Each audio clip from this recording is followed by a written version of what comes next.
الحمد لله رب العالمين والعاقبة للمتقين والصلاة والسلام على سيدنا ومولانا وشفيعنا وحبيبنا ورحيمنا وكريمنا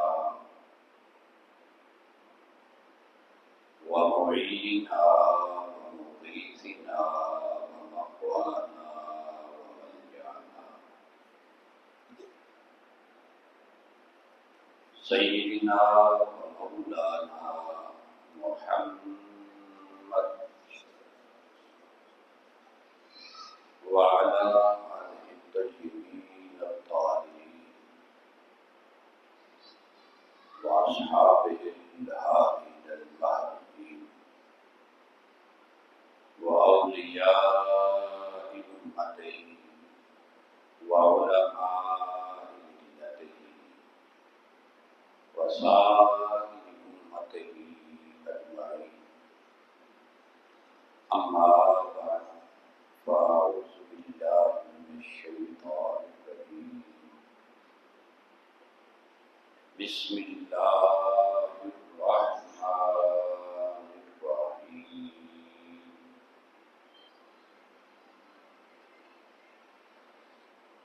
يا أيها الذين آمنوا استعينوا بالصبر والصلاة إن الله مع الصابرين. ولا تقولوا لمن يقتل في سبيل الله أموات بل أحياء ولكن لا تشعرون.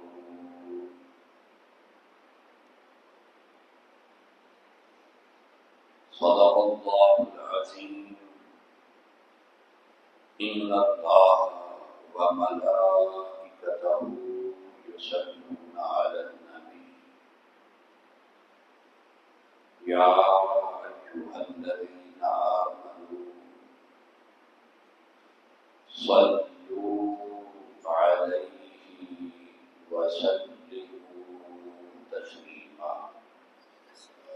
الصلاة والسلام عليك يا سيدي يا رسول الله وعلى آلك وأصحابك يا سيدي يا حبيب الله. الصلاة والسلام عليك يا سيدي يا إمام القبلتين وعلى آلك وأصحابك يا سيدي يا جد الحسن والحسين.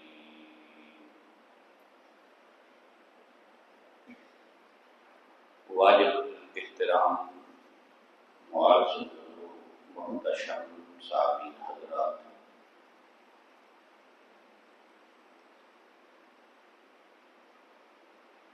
محرم الحرام کا پہلا جمعۃ المبارک ہے۔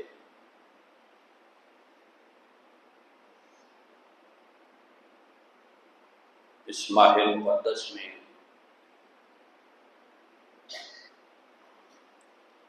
ہمیشہ اہل ایمان کا موضوع ذکر حسین ہی ہوتا ہے۔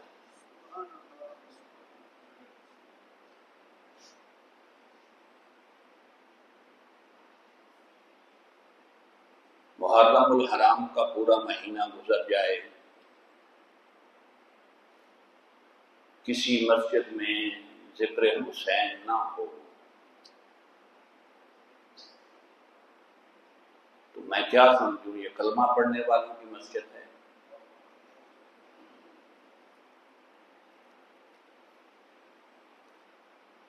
اس لیے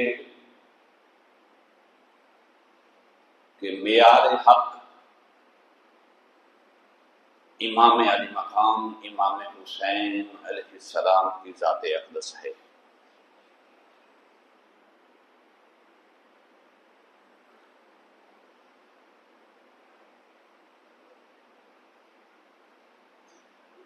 قرآن مجید فرقان حمید کے جس مقام سے میں نے تلاوت کا شرف حاصل کیا ہے، رب لم یزل ارشاد فرماتا ہے، یا ایھا الذین آمنو، اے ایمان والو، استعینوا، مدد طلب کرو، بالصبر، صبر سے، والصلاۃ، اور نماز سے۔ رب ذوالجلال نے یہاں دو چیزوں کا ذکر فرمایا ہے، ایک صبر اور ایک نماز، اور اہل ایمان کو دعوت دی ہے کہ اے ایمان والو،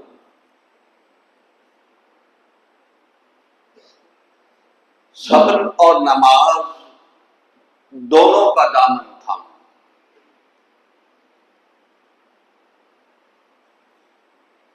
نہ صبر کا دامن ہاتھ سے جائے،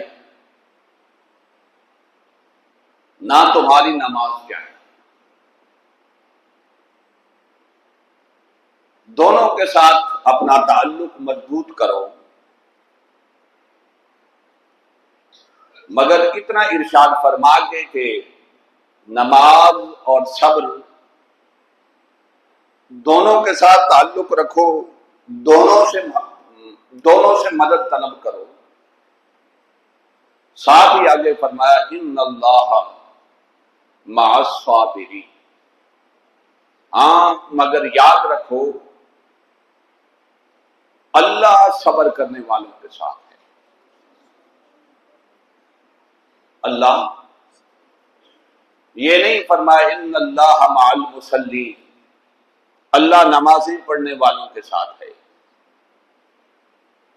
یا جیسے پہلے فرمایا استعینوا بالصبر والصلاۃ، صبر اور نماز دونوں سے مدد طلب کرو، تو آگے اگر میرا رب فرماتا ان اللہ مع الصابرین والمصلین، اللہ صبر کرنے والوں کے ساتھ بھی ہے اور نماز پڑھنے والوں کے ساتھ بھی ہے، نہیں دونوں کا ذکر فرما کے، بلکہ دونوں کا حکم فرما کے آگے فرما ان اللہ مع الصابرین، مگر یہ یاد رکھو کہ اللہ صرف صبر کرنے والوں کے ساتھ ہے۔ اس لیے کہ نمازیں پڑھنے والے تمہیں بڑے ملیں گے، مگر صبر کرنے والا کوئی ہوگا۔ اس آیہ کریمہ کو اگر واقعہ کربلا کے تناظر میں دیکھا جائے تو مجھے یوں محسوس ہوتا ہے کہ یہ آیہ کریمہ اتری ہی واقعہ کربلا کے لیے تھی۔ یہ جو میرے رب نے فرمایا استعینوا بالصبر والصلاۃ، نماز اور صبر دونوں سے مدد طلب کرو، آگے فرمایا ان اللہ مع الصابرین، اللہ صرف صبر کرنے والوں کے ساتھ ہے۔ کیوں؟ فرمایا کہ اگر کبھی تمہیں میدان جنگ سجا نظر آئے، دو گروہ، دو جماعتیں، دو لشکر آپس میں مد مقابل ہوں، تو کبھی ایسا بھی ہو سکتا ہے کہ دونوں طرف سے آذان کی آواز آئے، کبھی ایسا بھی ہو سکتا ہے دونوں طرف سے جماعت بھی ہو، دونوں طرف نمازیں بھی پڑھی جا رہی ہوں، تو فرمایا ایمان والو، پھر تمہیں اس وقت جبریل آ کے نہیں بتائے گا کہ تم نے کس طرف ہونا ہے، بلکہ فرمایا میں نے ابھی سے اپنا حکم نازل کر دیا، ان اللہ مع الصابرین، یاد رکھو اللہ ہمیشہ صبر کرنے والوں کے ساتھ ہے۔ نمازیں پڑھنے والے کربلا میں دونوں طرف تھے، آذانیں دونوں طرف دی جا رہی تھی، مگر صبر صرف لشکر حسین کی طرف تھا۔ اللہ اکبر کی صدائیں تو دونوں طرف سے سنی گئی، نمازیں دونوں طرف سے پڑھی گئیں، باہر نکل جائیں۔ میدان کربلا میں نمازیں دونوں طرف سے پڑھی جا رہی تھیں، اللہ کا نام دونوں طرف سے لیا جا رہا تھا۔ وہ اقبال نے کہا ہے نا کہ عجب تماشا ہوا اسلام کی تقدیر کے ساتھ، عجب تماشا ہوا اسلام کی تقدیر کے ساتھ، قتل شبیر ہوا نعرہ تکبیر کے ساتھ۔ میدان کربلا میں ایسا بھی سجا کہ دونوں طرف سے اللہ اکبر کی صدائیں تھیں، دونوں طرف نمازیں بھی پڑھی جا رہی تھیں، مگر یہ کیا عجیب تماشا ہے کہ ادھر سے نعرہ تکبیر لگایا جا رہا تھا، ادھر سے قتل شبیر کیا جا رہا تھا۔ تو اقبال کہتا ہے میں اسے اسلام کی تقدیر کے ساتھ ایک کھلواڑ یہ تماشا کیوں نہ کہوں کہ کلمہ پڑھنے والوں نے میدان کربلا میں ایک کھلواڑ تماشا کیا دین کے ساتھ کہ نعرہ تکبیر بھی لگاتے رہے، آذانیں بھی ہوتی رہی، نمازیں بھی پڑھی جاتی رہی، اس کے ساتھ ساتھ آل رسول کو ذبح بھی کیا جاتا رہا۔ تو میں اسے کیسی مسلمانی کہوں جہاں خدا کا نام لینے والے ہوں، خدا کی بارگاہ میں سجدے کرنے والے ہوں، مگر ساتھ آل رسول کے قاتل بھی ہوں، آل رسول کا خون کرنے والے ہوں، میں اسے کیسے اسلام کہوں؟ یہاں جگہ مل جائے بیٹھ جایا کریں، یہ نہ تماشا بنایا کریں اس مسجد میں۔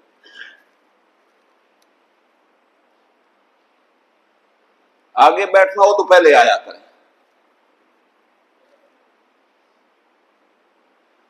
فرمایا میں اسے کیسا اسلام کہوں جس اسلام میں رب کا نام تو لیا جائے، نمازیں تو پڑھی جائیں، رب کی بارگاہ میں سجدے کیے جائیں، ساتھ پیشانی پہ اہل بیت کے قتل کا داغ لگا ہو، منہ کالا اہل بیت کے خون سے کیا گیا ہو، میں اسے کیسے مسلمان کہہ دوں؟ اس لیے اقبال کہتا ہے عجب تماشا ہوا اسلام کی تقریر کے ساتھ، قتل شبیر ہوا نعرہ تکبیر کے ساتھ۔ میرا رب کہتا ہے کہ نمازیں پڑھنے والے تمہیں بڑے ملیں گے، آذانیں کہنے والے تمہیں بڑے ملیں گے، رب کرنے والے تمہیں بڑے ملیں گے، مگر یاد رکھو حق ادھر ہوگا جدھر حسین ہوگا، حق ادھر ہوگا جدھر علی اور اس کی اولاد ہوگی، حق ادھر ہوگا جدھر رسول اللہ کی یاد ہوگی، معیار مصطفیٰ نے علی اور مرتضیٰ نے حسین اور حسین نے۔ اگر کوئی ان سے ہٹ کے حق کی تلاش کرے تو وہ گمراہ ہے، کبھی حق تک نہیں پہنچ سکتا۔ اور آگے میرا رب فرماتا ہے وَلَا تَقُولُوا لِمَن يُقْتَلُ فِي سَبِيلِ اللَّهِ أَمْوَاتٌ، یاد رکھو اللہ کے راستے میں قتل ہونے والے، اللہ کے راستے میں سر کٹانے والے، اللہ کے راستے میں اپنے خون کا نذرانہ پیش کرنے والے، خبردار انہیں مردہ کوئی مت کہے۔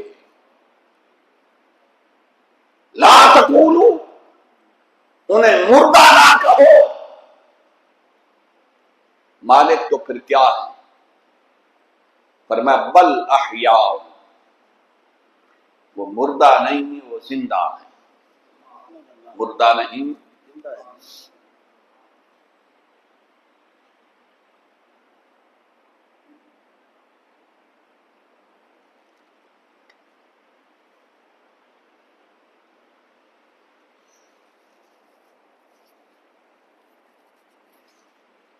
بل احیاء، وہ مردہ نہیں زندہ ہے۔ مالک کیسے زندہ ہے؟ نبض نہیں چل رہی، دل نہیں دھڑک رہا، سانسوں کی مالا ٹوٹ چکی ہے، جسم کی حرکات و سکنات ختم ہو چکے ہیں، بلکہ اگر میں یوں کہوں کہ سر تن سے جدا ہے، دھڑ کر بلا میں ہے، سرشاؤں کے بازاروں میں ہے، جسم کے ٹکڑے کر دیے گئے۔ مالک جب نبضیں بھی چلنا بند ہو جائیں، دل بھی دھڑکنا بند ہو جائے، سانسیں بھی چلنا بند ہو جائیں، جسم کے ٹکڑے ہو جائیں، دھڑکن بڑھانے پڑا ہو، سرشام کے بازاروں میں نیزے پہ لٹکا نہ ہو، پھر بھی زندہ کہیں؟ یہ کیسے زندہ ہے؟ تو میرا رب فرماتا ہے کہ نادانوں، اگر نبضیں چل رہی ہوتی تو مجھے کہنے کی ضرورت کیا تھی کہ یہ زندہ ہے؟ اگر دل دھڑک رہا ہوتا تو پھر مجھے قرآن نازل کرنے کی ضرورت کیا تھی کہ یہ زندہ ہے؟ اگر سانسیں چل رہی ہوتی تو پھر مجھے بتانے کی ضرورت کیا تھی کہ یہ زندہ ہے؟ اگر سر اور تن کا رشتہ جڑا ہوا ہوتا تو پھر مجھے کہنے کی کیا ضرورت تھی کہ یہ زندہ ہے؟ میں اسی لیے تو بتا رہا ہوں کہ بظاہر حسین ابن علی کی نبضیں بند ہو جائیں، دل دھڑکنا چھوڑ جائے، سانسیں بند ہو جائیں، دھڑکن بڑھانے پڑا ہو، سرشام کے بازاروں میں نیزوں پہ لٹکا کے شام کے بازاروں میں پھرایا جائے، میں کہتا ہوں رب ہو کے حسین پھر بھی زندہ ہے، حسین پھر بھی زندہ ہے۔ وہ اقبال نے کہا تھا، شاید اسی آیہ کریمہ کی حکیم الامت نے تشریح کی، وَلَا تَقُولُوا لِمَن يُقْتَلُ فِي سَبِيلِ اللَّهِ أَمْوَاتٌ۔ اقبال کہتا ہے کبھی ایسا بھی ہوتا ہے دل دھڑک رہا ہو، سانسیں چل رہی ہوں، نبضیں چل رہی ہوں، جسم کی حرکات و سکنات ٹھیک ہوں، اور اقتدار کی کرسی پر بھی بیٹھا ہو، پھر بھی یزید جیسا مردہ ہوتا ہے، پھر بھی کوئی یزید جیسا مردہ ہوتا ہے، اور سانسیں چلنا بند ہو جائیں، نبضیں چلنا بند ہو جائیں، دل دھڑکنا بند ہو جائے، دھڑکن بلائے پڑا ہو، شام کے بازار میں یزید کے دربار میں سر پیش کیا جائے، حسین پھر بھی زندہ ہوتا ہے۔ اس لیے اقبال کہتا ہے قتل حسین اصل میں مرگ یزید ہے۔ تو سمجھ آئی اقبال کے شعر کی؟ وہ کہتا ہے قتل حسین ہوا، مردہ یزید ہے، قتل حسین ہوا، مردہ یزید ہے، قتل حسین اصل میں مرگ یزید ہے۔ اسلام زندہ ہوتا ہے ہر کربلا کے بعد۔ اقبال کہتا ہے یہی بات تو تمہیں رب قرآن میں سمجھا رہا ہے کہ حسین سر بٹانے بھی زندہ ہے، حسین کربلا میں قتل ہونے بھی زندہ ہے، حسین شہید ہونے بھی زندہ ہے، حسین نیزوں پہ لڑنے بھی زندہ ہے، یزید اپنے دربار میں تخت پہ بیٹھ کے بھی مردہ ہے۔ اس لیے اہل اسلام کا ہمیشہ یہی نعرہ رہا ہے حسین زندہ باد، یزید مردہ باد۔ اور یارو، یہ مارکہ کربلا یہ بظاہر تو حسین اور یزید کی جنگ تھی، اور لوگ یہ بھی کہتے ہیں کہ یہ کرسی یا اقتدار کی جنگ تھی۔ ہائے ہائے، خواجہ معین الدین چشتی اجمیری رحمت اللہ تعالی علیہ نے فرمایا تھا، شاہ است حسین، بادشاہ است حسین۔ حسین شاہ بھی ہے، حسین بادشاہ بھی ہے۔ شاہ کے لیے عربی میں لفظ استعمال ہوتا ہے سید، اور یاد رکھو سید ہی اصل شاہ ہے۔ یہ حسین کی شاہی اس کی نسل میں کیا تک رہے گی۔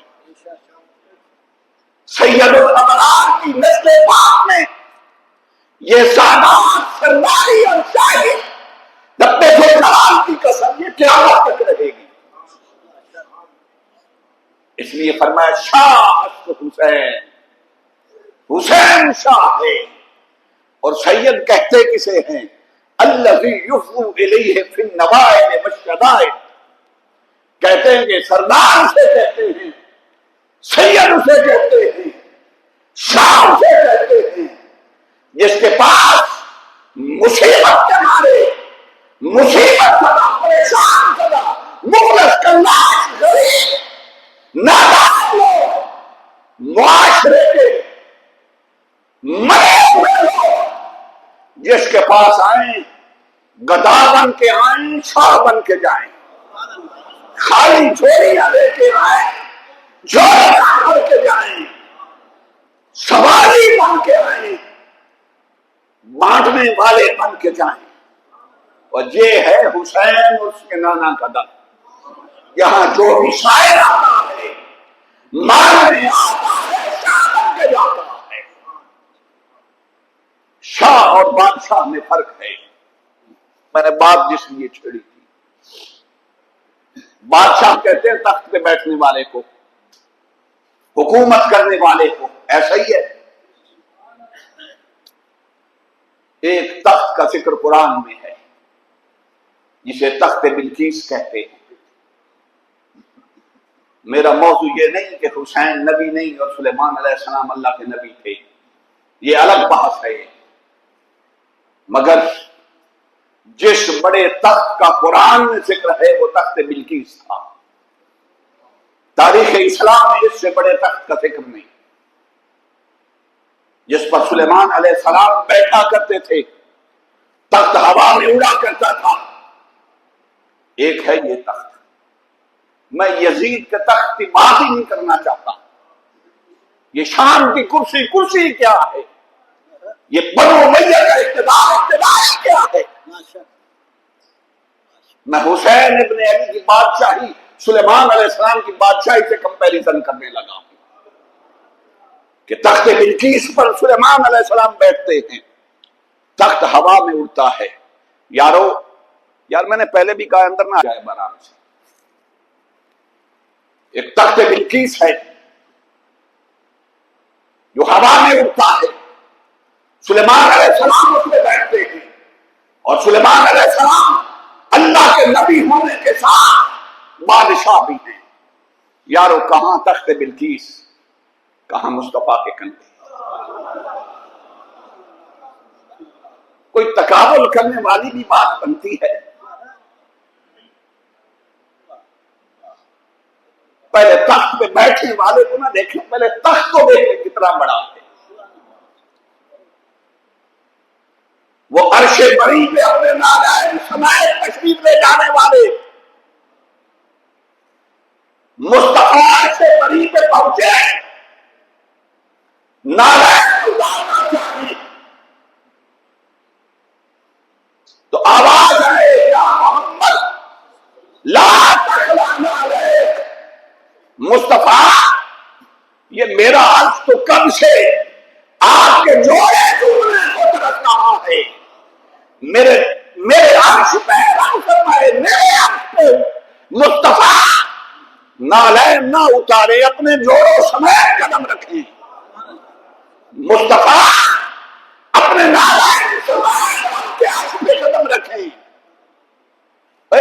بلقیس جتنا بھی بڑا ہو اس دنیا کا تخت ہے، اور وہ جن کے نالین کے بوسے رب کا عرش نے ان کے کندھے حسین کے لیے تخت بنے، اور وہ اس تخت پہ بٹھا کے حسین کو مدینہ کی گلیوں میں سواری دے، تو مجھے پتا ہے مصطفیٰ کے کندھوں پہ سواری کرنے والے سے کیا کون ہو سکتا ہے؟ اس لیے غریب نواز نے فرمایا شاست حسین، نہ کائنات میں حسین جیسا کوئی شاہ ہے، بادشاہ حسین، نہ حسین جیسا کائنات میں کوئی بادشاہ ہے۔ تو جو مصطفیٰ کے کندھوں پہ سواری لینے والے ہوں، جن کا تخت مصطفیٰ کے کندھے ہوں، غریب سوچ والے ملا وہ یزید کے تخت پہ تھوکتے بھی نہیں ہیں۔ حسین کو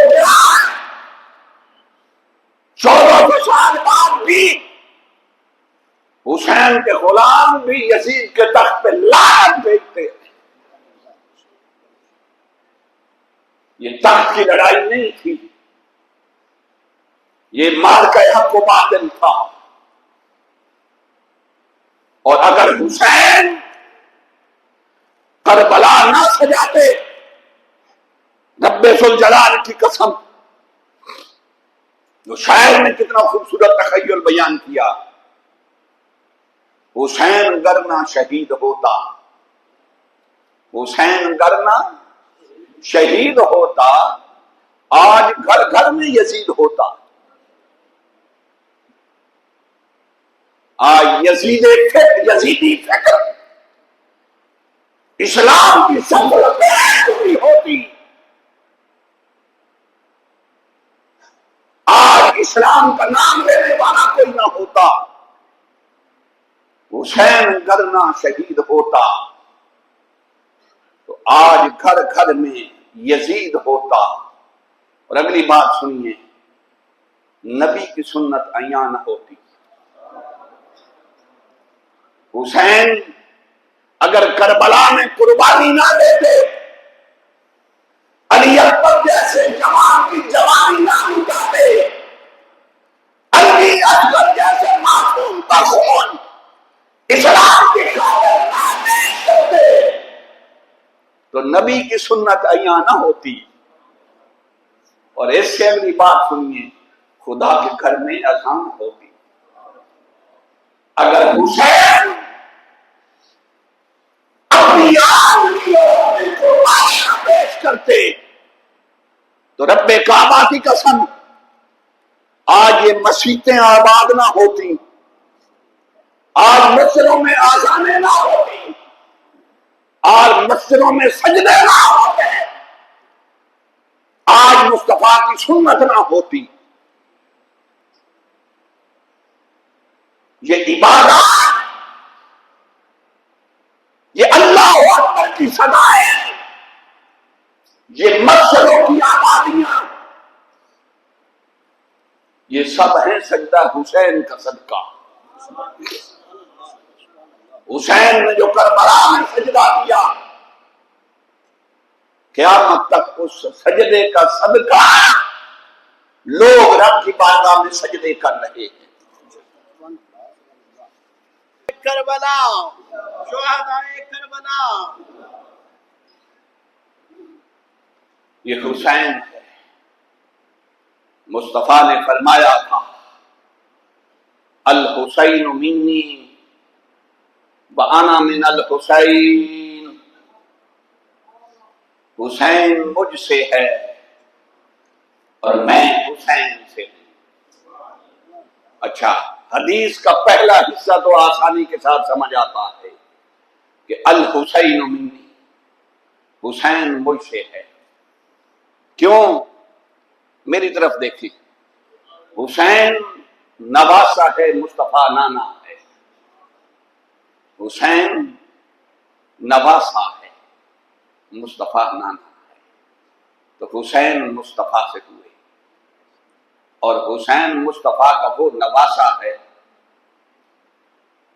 رب ذوالجلال کی قسم آج تک کائنات انسانی میں کسی باپ نے بیٹے کو اتنا پیار نہیں دیا، کسی نانے نے نواسے کو اتنا پیار نہیں دیا، کسی دادے نے پوتے کو اتنا پیار نہیں دیا جتنا مصطفیٰ نے حسین کو پیار دیا ہے۔ کسی باپ نے